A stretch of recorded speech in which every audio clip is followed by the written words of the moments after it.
This is the dumbest thing I've ever done. I'm wasting their time because my husband and I were going to Spain where he was directing a picture. Studio bosses wrapped her chest in tight bandages, trying to hide the fact that she was growing up. This wasn't a scene from a gritty drama. It was the disturbing reality for a 12-year-old girl on the set of Leave It to Beaver. This beloved family show, a symbol of 1950s innocence, was hiding a world of pain. From crippling depression and secret tragedies to backstage fights and career-ending curses, the Cleavers world was far from perfect. Today, we're finally unearthing the 20 most shocking secrets that reveal the darkness lurking just beneath the surface of Mayfield. The secrets of 211 Pine Street. Many people are crazy about Leave It to Beaver, remembering it as the peak of wholesome family television. But what if the perfect family was just a carefully crafted lie? You see, behind the warm smiles and gentle life lessons, the cast and creators were hiding some truly disturbing secrets. The first and most shocking story comes from Jerry Weil, the actress who played Beaver's tattletale classmate, Judy Hensler. As a young girl on set, she began to mature physically, a natural part of growing up. The studio bosses, however, saw this as a problem. To maintain her childlike appearance, they forced her into a humiliating and painful daily ritual. The costume department would tightly bind her chest with bandages, trying to flatten her figure and stop what was natural. Will later revealed, the experience was deeply traumatic, making her feel ashamed of her own body, and ultimately driving her away from acting forever. She was a child, and the pressure to fit an impossible image was, to put it mildly, a brutal introduction to Hollywood's dark side. This was far from the only pain hidden on set. The man who played America's favorite dad, Hugh Beaumont, had a life story that was anything but the calm, collected Ward Cleaver. The thing nobody tells you is that Beaumont was an ordained Methodist minister who took the acting job primarily for a steady paycheck to support his family. What many overlooked was the immense tragedy that marked his life. He suffered the devastating loss of his mother-in-law, his own mother, and then his son, Hunter, who passed away in his early 30s. Later in life, Beaumont himself suffered a debilitating stroke that left him largely unable to speak, a cruel twist of fate for a man known for his wise and comforting voice. His on-screen perfection was a mask for a life filled with profound grief. Then there was Tony Dow, who played the all-American big brother, Wally. For decades, fans saw him as the handsome, confident, and popular older sibling. But in reality, Dow was fighting a silent, lifelong battle with clinical depression. He revealed that the intense fame at such a young age left him feeling angry and disconnected, emotions he couldn't process until much later in life. He became a sculptor and artist as a way to cope with his inner demons, using his creativity to fight back against the darkness that haunted him since his days as a teen idol. His struggle is a stark reminder that the brightest smiles can often hide the deepest pain. And what about the show's biggest troublemaker, Eddie Haskell? Actor Ken Osmond was so brilliant in the role that he became one of the most iconic characters in television history. But his talent became a curse. After the show ended, he was so severely typecast that he couldn't find any other acting work.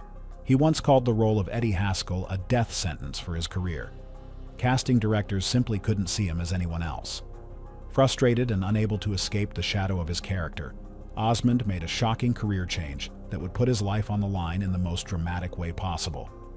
The on-set pressure and personal tragedies were only the beginning of the darkness. What the network didn't want you to see. While the actors dealt with their private demons, the production itself was navigating scandals that would be unthinkable for a family show today. Remember Lumpy Rutherford, the bumbling friend of Wally? The actor, Frank Bank, lived a life that was the complete opposite of his clumsy on-screen persona. After the show, he became a successful bond broker and, by his own admission, a notorious womanizer. In his tell-all memoir, Bank claimed to have been with over 1,000 women, a shocking confession that shattered the wholesome image of the Mayfield gang. His off-screen life was a whirlwind of parties and conquests, a far cry from the innocent world of the Cleavers. The show also created one of the biggest pop culture myths of its time. In the late 1960s, a rumor began to circulate that Jerry Mathers, the beloved Beaver, had perished in the Vietnam War. This was decades before the internet, so the story spread like wildfire through word of mouth and print, and millions of fans believed it to be true.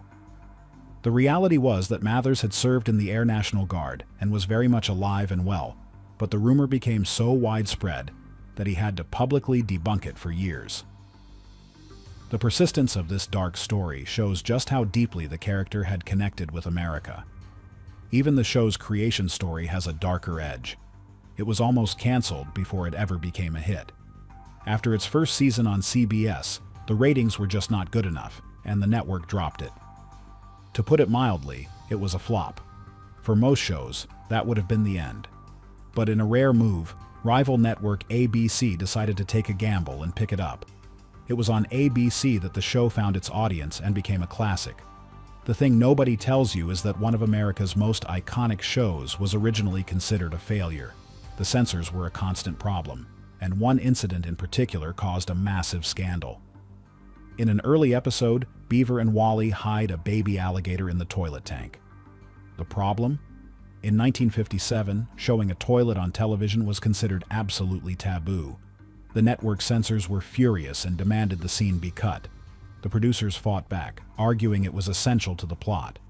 A compromise was eventually reached where only the back of the toilet tank could be shown, never the bowl itself. This made Leave It to Beaver the first American primetime show to ever feature a toilet, breaking a major television barrier, but causing a huge uproar behind the scenes. These scandals were just the tip of the iceberg, as even the Cleaver parents had their own secrets. Not so golden years. The image of the perfect mother, June Cleaver, was upheld by Barbara Billingsley, but her real life was marked by heartbreak. Long before she became America's mom, her first husband, a restaurateur named Glenn Billingsley, passed away unexpectedly. This left her a single mother, trying to raise two young sons while navigating the tough world of Hollywood. She brought a quiet strength to her role that came from real-life hardship, a resilience that viewers never saw on screen. The perfect, stable home she ran in Mayfield was a world away from the personal struggles she had overcome. Even the man who seemed born to play Ward Cleaver had his doubts. You see, Hugh Beaumont initially disliked the script for Leave It to Beaver. He thought it was too schmaltzy and sentimental. Living in Minnesota with his family, he was reluctant to uproot them for a show he wasn't passionate about. He only agreed to take the role because it offered a steady paycheck and was filmed near his son's school. He was a working actor, and Ward Cleaver was just a job, one he took out of necessity, not love for the character. What many overlooked is that America's ideal father figure almost turned the role down completely. Furthermore, the price of fame for the child actors was incredibly steep, and the fortune was surprisingly small. By today's standards, the salaries for Jerry Mathers and Tony Dow were shockingly low. Worse yet, for decades, they received no residual payments when the show was syndicated and aired in reruns around the world. It was only much later in their lives, after a change in industry rules, that they began to receive compensation for the show that had made them famous. For years, networks made millions off their images while the actors themselves saw very little of that success. This brings us back to Ken Osmond, whose career was stalled by playing Eddie Haskell. To escape the typecasting, he joined the Los Angeles Police Department in 1970. He traded scripts for a badge and a gun. In 1980, during a foot chase with a suspected car thief, the suspect turned and fired at him. Osmond was hit by 3 bullets in the chest and abdomen. He was saved by his bulletproof vest, but the incident was a brutal reminder of how far his life had come from the safe streets of Mayfield. The man who played a troublemaker became a real-life hero who almost made the ultimate sacrifice. The show's innocence was a carefully constructed fantasy, but the real-life struggles of its cast were painfully real. The truth in the scrapbook. What happened to Beaver's chubby apple-munching best friend, Larry Mondello?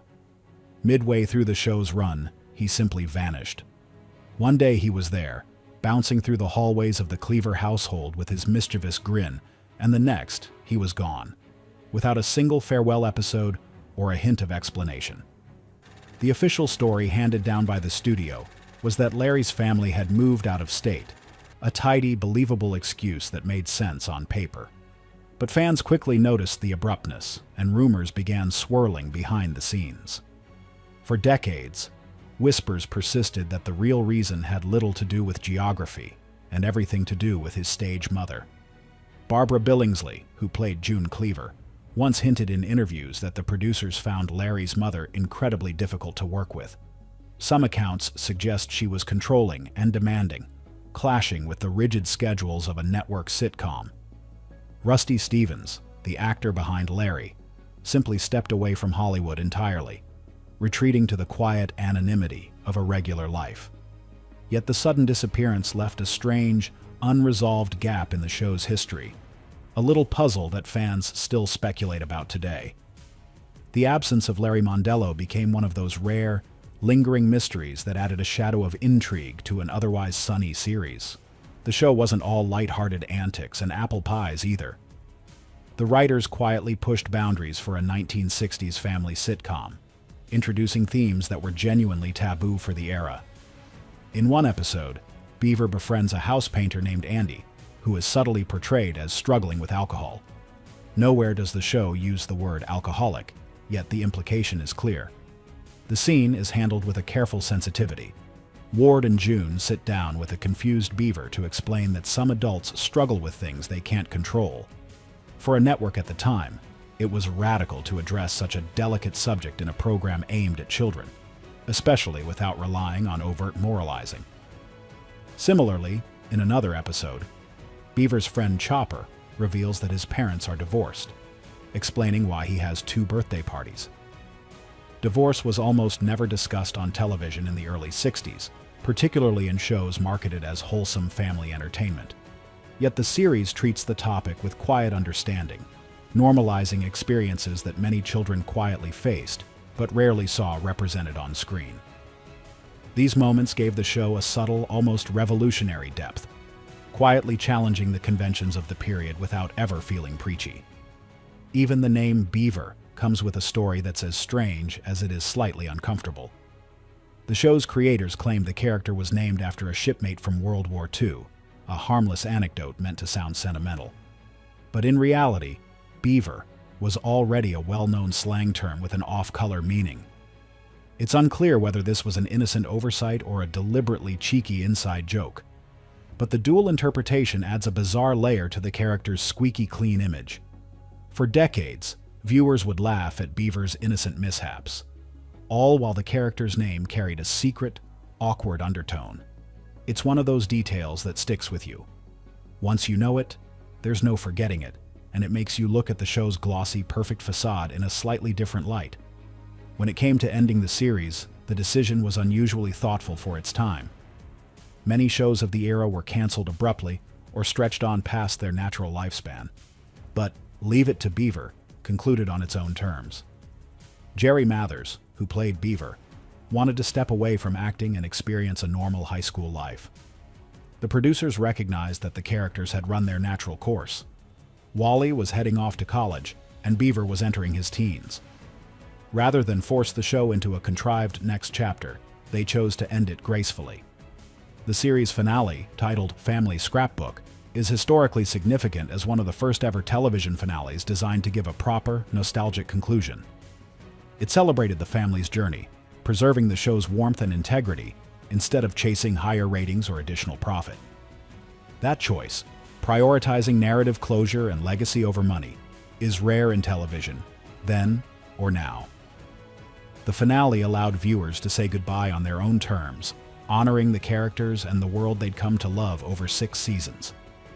The Cleavers world was far more complicated than we ever knew. Did knowing these secrets change how you view this classic show? Like and subscribe for more hidden truths behind your favorite classics.